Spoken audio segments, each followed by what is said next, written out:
In this video, I want to talk a little bit about how you build body awareness upside down. So we all kind of know the thing where you kick upside down, someone's giving you that cue, you know, tuck your butt, pull this in, and it ends up you do the exact opposite. And this is completely normal. So we all have this kind of map in our brains of our body and how we move certain parts of our body. And when we're standing on our feet, that makes sense, okay? So if I think, tuck my butt, okay, I know what signals to send to make my butt tuck. When I flip myself upside down, okay, my map is kind of a little bit distorted. And so I try and make that same connection, tuck my butt, and it might not happen exactly as I was expecting. So there's a few things that you can do to help make this map better when you're upside down.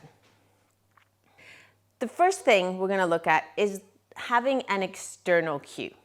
So a great example of this is if someone said to you, we're going to learn a deadlift, and I want you to think about pushing your butt back as you lean down for that deadlift. Okay? You might think that you are pushing your butt back, right? But if someone said, stand this close to the wall and you're going to touch your butt on the wall, you get that external validation of whether you're doing it or not. Okay, did I push my butt back? Yes, I did because it touched the wall. So we can do that same thing in a handstand. Okay, if I kick up to a handstand and someone places their hand, okay, directly above where my hands are, okay, just above my feet. And then I know if I can push my feet into that hand, I know that my feet are in line with my hands. It's really common when you're upside down that you think, oh, I felt like my feet were way over my head, or I felt like my feet were not even vertical yet. So we have this distorted view of where our feet are. So if you can get that external point to push your feet into or to touch, you can bring awareness to where different parts of your body are. Another way you can do that same thing if you don't have someone to hold their hand there is placing an object such as a severed head, right? If you hung a severed head above your feet and you could push your feet directly into that object, that's giving you that cue that your feet are in the right position.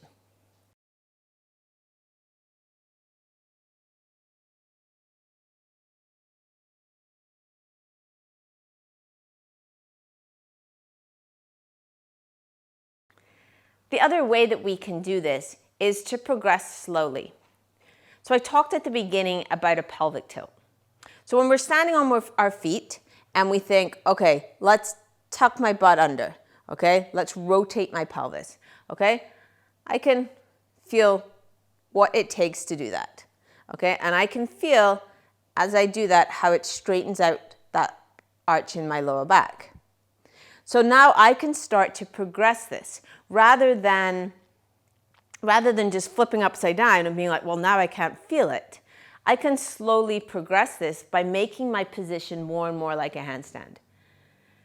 So I can lie on my back, okay, knees bent, arms at my side, and I can tuck my butt, and that feels pretty easy, right? Then I can take my arms overhead. So I can lie on my back with my knees bent and my arms overhead. Again, I can feel that same butt tuck, which feels a little more challenging, but I'm still able to feel that connection. I can then straighten my legs and try the same thing. Right? Once I am comfortable doing it in that handstand position, lying flat on my back, I can now start trying to go a little bit upside down.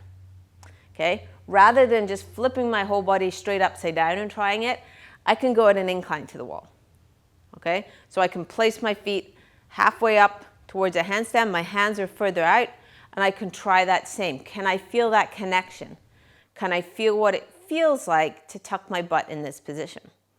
And from there, I can slowly progress to a more vertical position at each point, trying to feel if I can make that connection between my pelvis and my brain.